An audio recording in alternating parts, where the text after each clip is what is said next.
ಮಹಾನಗರ ಪಾಲಿಕೆ ಹೋರಾಟಕ್ಕೆ बोलो भारत माता की, बोलो भारत माता की। धारवाड़ प्रत्येक महानगर पालिके ಹೋರಾಟಕ್ಕೆ, ಧಾರವಾಡ ಪ್ರತ್ಯೇಕ ಮಹಾನಗರ ಪಾಲಿಕೆ ಹೋರಾಟಕ್ಕೆ ಎಲ್ರಿಗೂ ಧನ್ಯವಾದಗಳು. ಏನು ನಿನ್ನೆ ಸಾಯಂಕಾಲ ನಾವು ಡಿಸೈಡ್ ಮಾಡಿದ್ವಿ, ಒಂದು ಮೆರವಣಿಗೆ ಮೂಲಕ ನಮ್ಮೆಲ್ಲ ಗೆಳೆಯರು ಬಂದರು ಸೇರಿ ಏನು ಈ ಹೋರಾಟ ಮಾಡ್ತಾ ಇದ್ದಾರೆ. ಸುಮಾರು 11 ದಿವಸದಿಂದ, ಏನು ದಶಕಗಳ ಕಾಲದಿಂದ ನಡೆದಂತ ಹೋರಾಟ ಇದು. ದಶಕಗಳ 10 ವರ್ಷದಿಂದ ಧಾರವಾಡ ಪ್ರತ್ಯೇಕ ಆಗ್ಬೇಕು ಅನ್ನುವಂತ ವಿಚಾರ ಇಟ್ಕೊಂಡು ಅನೇಕ ಹೋರಾಟಗಾರರು ಧಾರವಾಡದ ಹಿರಿಯರೆಲ್ಲ ಸೇರಿ ಹೋರಾಟ ಮಾಡ್ತಾ ಇದ್ರು. ಇದನ್ನೆಲ್ಲ ಮನಗಂಡು ಈ ಕಾಂಗ್ರೆಸ್ ಸರ್ಕಾರ ಬಂದ ಮೇಲೆ ನಮ್ಮ ಈ ಭಾಗದ ಶಾಸಕರಾದಂತ ವಿನಯ್ ಕುಲಕರ್ಣಿ ಅವರು ಇರ್ಬೋದು, ಸಂತೋಷ್ ಲಾಡ್ ಅವರು ಇರ್ಬೋದು, ಪ್ರಸಾದ್ ಅಬ್ಬಯ್ಯ ಅವರು ಎಲ್ಲರೂ ಸೇರಿ ಕಾಂಗ್ರೆಸ್ ಎಲ್ಲ ಮುಖಂಡರು ಏನು ಧಾರವಾಡ ಜನರ ಬೇಡಿಕೆ ಏನೈತಿ ಧಾರವಾಡ ಪ್ರತ್ಯೇಕ ಆಗ್ಬೇಕನ್ನುವಂತ ವಿಚಾರವನ್ನ ಸನ್ಮಾನ್ಯ ಶ್ರೀ ಸಿದ್ದರಾಮಯ್ಯ ಸಾಹೇಬರು ಹಾಗೂ ಡಿ ಕೆ ಶಿವಕುಮಾರ್ ಸಾಹೇಬ್ರ ಹತ್ರ ಇದನ್ನ ಹೋಗಿ ಅವರಿಗೆ ವಿಸ್ತಾರವಾಗಿ ಹೇಳಿದಾಗ ಮನಗಂಡು ಈ ಧಾರವಾಡ ಸಮಸ್ಯೆ ಅವರೆಲ್ಲ ಮನಗಂಡು ಕೂಡಲೇ ಅವರ ಅಂಕಿತವನ್ನು ಕೂಡ ಮಾಡಿ ಕ್ಯಾಬಿನೆಟ್ ನಲ್ಲಿ ತಗೊಂಡೋಗಿ ಅದನ್ನು ರಾಜ್ಯಪಾಲರಿಗೆ ಕಳಿಸುವಂತ ಕೆಲಸ ಸನ್ಮಾನ್ಯ ಮುಖ್ಯಮಂತ್ರಿಗಳಂತ ಸಿದ್ದರಾಮಯ್ಯ ಸಾಹೇಬರು ಮಾಡಿದ್ರು. ಅದನ್ನ ಸರ್ಕಾರ ಕಳಿಸಿದ ಮೇಲೆ ಏನು ಗವರ್ನರ್ ಅವರು ಯಾವುದೋ ಅಡೆತಡೆ ಇಲ್ಲಾರ್ದೆ ಸಹಿ ಮಾಡಿ ಕಳಿಸಬೇಕಾಗಿತ್ತು. ಆ ಗವರ್ನರ್ ಅವರು ಸುಮಾರು 13 ತಿಂಗಳಾಯ್ತು 28/4/2025 ಸರ್ಕಾರ ರಾಜ್ಯಪಾಲರ ಕಚೇರಿಗೆ ಕಳಿಸ್ಕೊಟ್ಟಾರ. 13 ತಿಂಗಳಷ್ಟು ಇಟ್ಕೊಂಡಂತದ್ದು ಇದರಲ್ಲಿ ಏನು ತೊಂದರೆ ಇದ್ದಿಲ್ಲ ಪ್ರತ್ಯೇಕ ಮಹಾನಗರ ಪಾಲಿಕೆ ಮಾಡಲಿಕ್ಕೆ ಧಾರವಾಡಕ್ಕೆ. ನಾವು ಜನಸಂಖ್ಯೆಯಿಂದ ಕೂಡ ಸುಮಾರು 3 ಲಕ್ಷ ಜನ ಇದ್ದೇವೆ ಮತ್ತು ರೆವಿನ್ಯೂ ಕೂಡ ನಮ್ಮ ಧಾರವಾಡ ಮಹಾನಗರದ್ದು ಸುಮಾರು 50 ಕೋಟಿಗಿಂತ ಹೆಚ್ಚು ಟ್ಯಾಕ್ಸ್ ಮಹಾನಗರ ಪಾಲಿಕೆ ತುಂಬ್ತಾ ಇದ್ದೇವೆ. ಪದೇ ಪದೇ ಯಾವುದೇ ಅನುದಾನಗಳು ಬಂದರೂ ಕೂಡ ಹುಬ್ಬಳ್ಳಿ ಭಾಗದಲ್ಲಿ ಮಾತ್ರ ಅಭಿವೃದ್ಧಿ ಆಗುವಂತಹದ್ದು ಕಾಣ್ತಾ ಇತ್ತು. ಏನು ಸ್ಮಾರ್ಟ್ ಸಿಟಿ ಅಂತ ಬಂತು, ಅದು ಕೂಡ ಹುಬ್ಬಳ್ಳಿಯಲ್ಲಿ ಅನುದಾನ ಹಾಕಿದ್ರು. ಸುಮಾರು 1200 ಕೋಟಿ ಅನುದಾನ ಸ್ಮಾರ್ಟ್ ಸಿಟಿ 1 ರೂಪಾಯಿ ಧಾರವಾಡಕ್ಕೆ ಹಾಕಲಿಲ್ಲ. ಅದೇ ರೀತಿ ಬೇರೆ ಬೇರೆ ಅನುದಾನ ಬಂದರೂ ಕೂಡ ಪದೇ ಪದೇ ಧಾರವಾಡಕ್ಕೆ ತಾರತಮ್ಯ ಆಗ್ತಾ ಇದೆ. ನಮ್ಮ ಧಾರವಾಡ ಅಭಿವೃದ್ಧಿ ಆಗೋದು ಯಾವಾಗ? ಅದ್ರ ಸಲುವಾಗಿ ಇದನ್ನೆಲ್ಲ ವಿಚಾರ ಇಟ್ಕೊಂಡು ಏನು ನಮ್ಮ ಸರ್ಕಾರ ಕಳಿಸಿದಂತ ಆ ಕಡತ ಇನ್ನೇನು ಕಳಿಸ್ತಾರೆ ಅಂತ ವಿಚಾರದಲ್ಲಿದ್ದಾಗ ಒಂದು ತಾನೇ ಮಹಾನಗರ ಪಾಲಿಕೆಯಲ್ಲಿ ಏನು ಬಿಜೆಪಿಯ ಅಧಿಕಾರಿ ಇದ್ದಂತ ಮಹಾನಗರ ಪಾಲಿಕೆ ಅವರು ಮೊನ್ನೆ ಆದಂತ 30 ತಾರೀಕು ಜಿಬಿಯಲ್ಲಿ ಮತ್ತೆ ಅವರು ಇದನ್ನ ಬೃಹತ್ ಮಹಾನಗರ ಪಾಲಿಕೆ ಮಾಡ್ತೇವೆ ಅಂತೇಳಿ ಜನರಿಗೆ ಮೋಸ ಮಾಡುವಂತ ಕೆಲಸ ಮಾಡ್ತಾ ಇದ್ರು. ಆ ಮೋಸ ಮಾಡಿದ ಮನಗಂಡು ಎಲ್ಲ ಹೋರಾಟಗಾರರು ಇವತ್ತು 11ನೇ ದಿನ ಮತ್ತೆ ಮಹಾನಗರ ಪಾಲಿಕೆ ಎದುರುಗಡೆ ಒಂದು ಪೆಂಡಾಲ್ ಹಾಕಿ ನಮ್ಮ ಧಾರವಾಡದ ಎಲ್ಲ ಬುದ್ಧಿಜೀವಿಗಳು, ಎಲ್ಲ ಸಂಘ ಸಂಸ್ಥೆಗಳು, ಎಲ್ಲ ಇಲ್ಲಿದ್ದಂತ ಹೋಟೆಲ್ ಸಂಘದವರು, ಶರಾಬ್ ಸಂಘದವರು, ವ್ಯಾಪಾರಸ್ಥರು ಅನೇಕರು ಎಲ್ಲರೂ ಸೇರಿ ಈ ಹೋರಾಟಕ್ಕೆ ಬೆಂಬಲ ಸೂಚಿಸಿದ್ರು.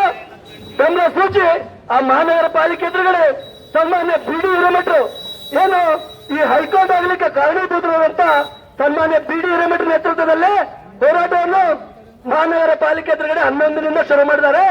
ಅದರಲ್ಲಿ 4 ದಿನ ಉಪವಾಸ ಸತ್ಯಾಗ್ರಹ ಆಯಿತು. ನಿನ್ನೆ ಅಹೋರಾತ್ರಿ ಧರಣಿ ಮಾಡಿದ್ದಾರೆ. ಇಷ್ಟೆಲ್ಲ ಆದ್ಮೇಲೆ ನಾವೇನು ಹೋರಾಟಕ್ಕೆ ಕುಂತಂತಲ್ಲೇ ರಾಜ್ಯಪಾಲರಿಂದ ಒಂದು ಪತ್ರ ಬಂತು. ನಮ್ಮ ಹೋರಾಟಕ್ಕೆ ಏನು ಹೋರಾಟದ ವೇದಿಕೆಗೆ ಹೋರಾಟಗಾರರ ಹತ್ರ ಒಂದು ಪತ್ರ ಬಂತು. ಆ ಪತ್ರದಲ್ಲಿ ಕೂಡಲೇ ಹೋರಾಟಗಾರರು ರಾಜ್ಯಪಾಲರ ಹತ್ರ ಬರಬೇಕು ಅನ್ನುವಂಥದ್ದನ್ನು ಕಳಿಸ್ಕೊಟ್ರು. ಅವ್ರು ಕಳಿಸ್ಕೊಟ್ಕೊಳ್ಳಿ ಕೂಡಲೇ ನಾವೆಲ್ಲ ಹೋರಾಟಗಾರರು ಅಲ್ಲಿ ಹೋದ್ರು. ಗವರ್ನರ್ ಹತ್ರ ಹೋದ್ಮೇಲೆ ರಾಜ್ಯಪಾಲರು ಅಡೆತೊಡಕುಗಳನ್ನು ಹೇಳಿದ್ರು. ಆ ತೊಡಕುಗಳನ್ನು ಹೇಗೆ ಸರಿ ಮಾಡ್ಬೇಕಂತಂದು ನಮ್ಮ ವಕೀಲರಾದಂತ ಬಿಡಿ ಹಿರೇಮಠರು ಅವ್ರಿಗೆ ತಿಳಿಸಿ ಹೇಳಿದ ಮೇಲೆ ಕೂಡಲೇ ನಮ್ಮ ಸಂತೋಷ್ ಲಾಡ್ ಅವ್ರ ನೇತೃತ್ವದಲ್ಲಿ ಕೂಡ ಮರುದಿವಸ ಮತ್ತೆ ನಮಗೊಂದು ಅವಕಾಶ ಕೊಟ್ಟರು ಗವರ್ನರ್ ಅವ್ರು ಮಾತಾಡ್ಲಿಕ್ಕೆ. 20ನೇ ತಾರೀಕು ದಿವಸದಂದು ಅವತ್ತು ನಮ್ಗೆ ಅವ್ರು 8 ದಿನ ಟೈಮ್ ತಗೊಂಡ್ರು. ಏನು ಸನ್ಮಾನ್ಯ ಶ್ರೀ ನಮ್ಮ ಸಂತೋಷ್ ಲಾಡ್ ಸಾಹೇಬ್ರ ನೇತೃತ್ವದಲ್ಲಿ ನಾವೇನು ತಂಡ ಹೋಗಿದ್ವಿ ಗವರ್ನರ್ ಮುಂದೆ. ಅವಾಗ 8 ದಿನ ಟೈಮ್ನಲ್ಲಿ ನಾವು ಮಾಡಿ ಕಳಿಸುವಂತಹದ್ದನ್ನು ಮಾಡ್ತೇವೆ ಅಂತ ನಮ್ಗೆ ವಿಶ್ವಾಸ ಕೊಟ್ಟಿದ್ರು. ಅವತ್ತೇನು ವಿಶ್ವಾಸ ಕೊಟ್ಟು ಕಳಿಸಿದ್ರು ಅದನ್ನ ನಾವು ನಂಬಿಕೊಂಡು ನಾವು ವಾಪಸ್ ಬಂದು ಮತ್ತೆ ಹೋರಾಟ ಬಿಡಲಿಲ್ಲ. ನಮ್ಮ ಪಿ ಡಿ ಹಿರೇಮಠರು ಮತ್ತೆ ಹೋರಾಟ ಬಿಡಲಿಲ್ಲ. ಎಲ್ಲ ಏನು ಹೋರಾಟಗಾರರ ಎಲ್ಲರ ನೇತೃತ್ವದ ಮತ್ತೆ ಕಂಟಿನ್ಯೂ ಹೋರಾಟವನ್ನು ಮಾಡಿದ್ವಿ. ಉಪವಾಸ ಸತ್ಯಾಗ್ರಹ ಮಾಡ್ತಾ ಇದ್ದೇವೆ, ಅಹೋರಾತ್ರಿ ಧರಣಿಯನ್ನು ಮಾಡುವಂತದ್ದು ಮಾಡ್ತಾ ಇದ್ದೇವೆ. ನಾ ಇಷ್ಟ ಹೇಳ್ತೇನೆ, ಇವತ್ತು ಅನೇಕರು ಏನು ಕಾಂಗ್ರೆಸ್ ಪಕ್ಷದ 11 ಕಾರ್ಪೊರೇಟರ್ಗಳು ಈ ವೇದಿಕೆಗೆ ಬಂದಾರ. ಕಾಂಗ್ರೆಸ್ ಪಕ್ಷದ ಶಾಸಕರು ಈ ವೇದಿಕೆಗೆ ಬಂದಾರ. ಕೋನ್ ರೆಡ್ಡಿ ಅವರು ಬಂದಾರ, ಪ್ರಸಾದ್ ಅಬ್ಬಯ್ಯ ಅವರು ಬಂದಾರ, ಕಾಂಗ್ರೆಸ್ ಪಕ್ಷದ ಅನೇಕ ಹಿರಿಯರು ಬಂದಾರ. ಈ ಧಾರವಾಡ ಜಿಲ್ಲೆಯ ಅನೇಕ ಸಾಹಿತಿಗಳು ಬಂದಾರ, ಹೋಟೆಲ್ ಸಂಘದವರು ಬಂದಾರ, ಶರಾಬ್ ಸಂಘದವರು ಬಂದಾರ, ವ್ಯಾಪಾರಸ್ಥರು ಬಂದಾರ. ಇಲ್ಲೆಲ್ಲ ತಾವೇನು ಓಟ್ ಹಾಕಿ ಕಳಿಸ್ತಂತ ಬಿಜೆಪಿ ಅವರು ಬಂದಿಲ್ಲ, ವೇದಿಕೆಗೆ ಬಂದಿಲ್ಲ, ಇನ್ನವರೆಗೂ ಬಂದಿಲ್ಲ. ಈ ವೇದಿಕೆಗೆ ಅವರು ಬಂದಿಲ್ಲ ಅಂತಂದ್ರೆ ಈ ಧಾರವಾಡ ಜನತೆಗೆ ಮೋಸ ಮಾಡಿದಂಗ ಆ ಹೋರಾಟಗಾರರು ಇನ್ನೂ ಅವ್ರಿಗೆ ಹೇಳ್ತಾ ಇದ್ದಾರೆ, ನೀವು ವೇದಿಕೆಗೆ ಬರ್ರಿ, ನೀವು ಬಂದ್ರು ನಮಗೇನು ಎಲ್ಲ ಜಾತ್ಯತೀತ ಪಕ್ಷಾತೀತ ಹೋರಾಟ ಐತಿ, ಧಾರವಾಡ ಜನತೆ ಸಲುವಾಗಿ ಹೋರಾಟ ಐತಿ, ಧಾರವಾಡ ಸಾರ್ವಜನಿಕ ಸಲುವಾಗಿ ಹೋರಾಟ ಐತಿ, ನೀವು ಕೂಡ ವೇದಿಕೆಗೆ ಬರ್ರಿ ಅಂತಂದು ಅವ್ರಿಗೆ ಕರೆ ಕೊಟ್ಟಿದ್ದಾರೆ. ಎಲ್ಲರೂ ಈ ಹೋರಾಟ ನಾವು ಯಾವುದೇ ರಾಜಕೀಯ ಇಲ್ಲದೆ ಪಕ್ಷಾತೀತವಾಗಿ ಜಾತ್ಯತೀತವಾಗಿ ನಮ್ದೆಲ್ಲರದು ಒಂದೇ ಬೇಡಿಕೆ, ಧಾರವಾಡ ಪ್ರತ್ಯೇಕ ಮಹಾನಗರ ಪಾಲಿಕೆ ಆಗ್ಬೇಕು. ಧಾರವಾಡದಲ್ಲಿ 7 ದಿನ ಕಮಿಷನರ್ ಏನ್ ವರ್ಕಿಂಗ್ ಡೇಸ್ ಇದಾವೆ, ವಾರದಲ್ಲಿ 2 ಸಲ ಮಾತ್ರ ಮಹಾನಗರ ಪಾಲಿಕೆಯಲ್ಲಿ ಅಧಿಕಾರಿಗಳು ಇರ್ತಾರ, ಪ್ರತಿನಿತ್ಯ ಅಧಿಕಾರಿಗಳು ಮಹಾನಗರ ಪಾಲಿಕೆಯಲ್ಲಿ ಸಿಗಬೇಕು. ಹುಬ್ಬಳ್ಳಿಗೆ ಅನುದಾನ ಬರ್ತೈತೆ, ಹಂಗ ಪ್ರತ್ಯೇಕವಾಗಿ ಧಾರವಾಡಕ್ಕೂ ಕೂಡ 1000 ಕೋಟಿ 100 ಕೋಟಿ ಅನುದಾನ ಬರಬೇಕು. ಧಾರವಾಡ ಅಭಿವೃದ್ಧಿ ಆಗಬೇಕು.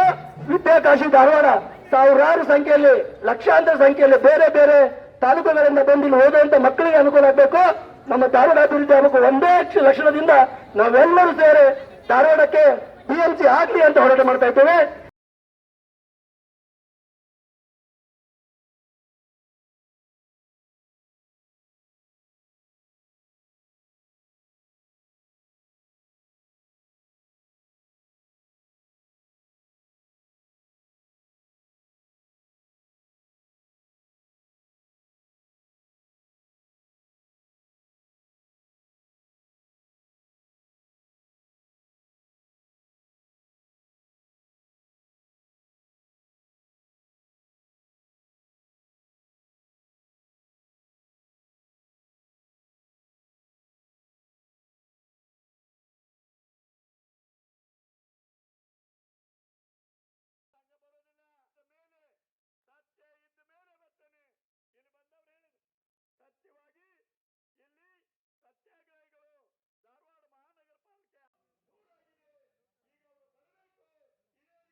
ಜಾತ್ಯತೀತವಾದ ವೇದಿಕೆ.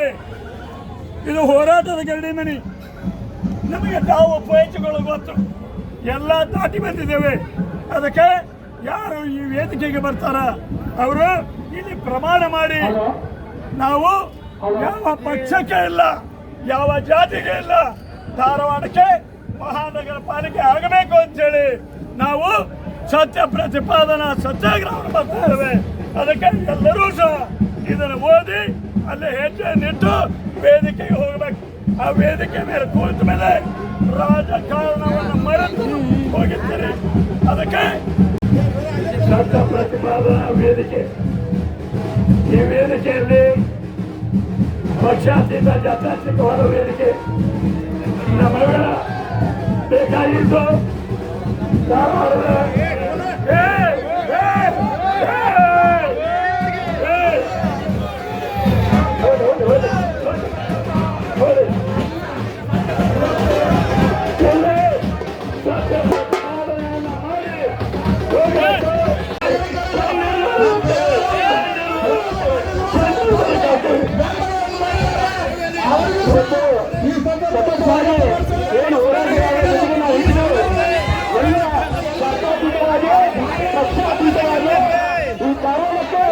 ಪ್ರತ್ಯೇಕ ಮಹಾನಗರ ಪಾಲಿಕೆ ಆರ್ಥಿಕ ವಿಚಾರದಿಂದ ಪ್ರತಿ ಜೊತೆಗಿದ್ದೀರಿ. ಅದೇ ತಾವು ಪ್ರಮಾಣ ಮಾಡಿ ಪ್ರಾಮಾಣಿಕವಾಗಿ ಪ್ರತ್ಯೇಕ ಮಹಾನಗರ ಪಾಲಿಕೆ ಧಾರವಾಡ ಆಗಲಿ ಎಂದು ತಮ್ಮ ಜೊತೆಗೆ ಸತ್ಯ ಪ್ರತಿಪಾದನೆ ಮಾಡಿ ನಾವೆಲ್ಲ ಕಾಂಗ್ರೆಸ್ಸಿಗರು ಪಕ್ಷಾತೀತವಾಗಿ ಜಾತ್ಯತೀತವಾಗಿ ಈ ನಡೆಯನ್ನು ಇಡ್ತಾ ಇದ್ದೇವೆ.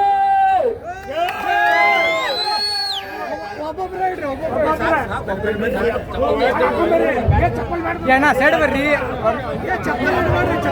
ಸರಿ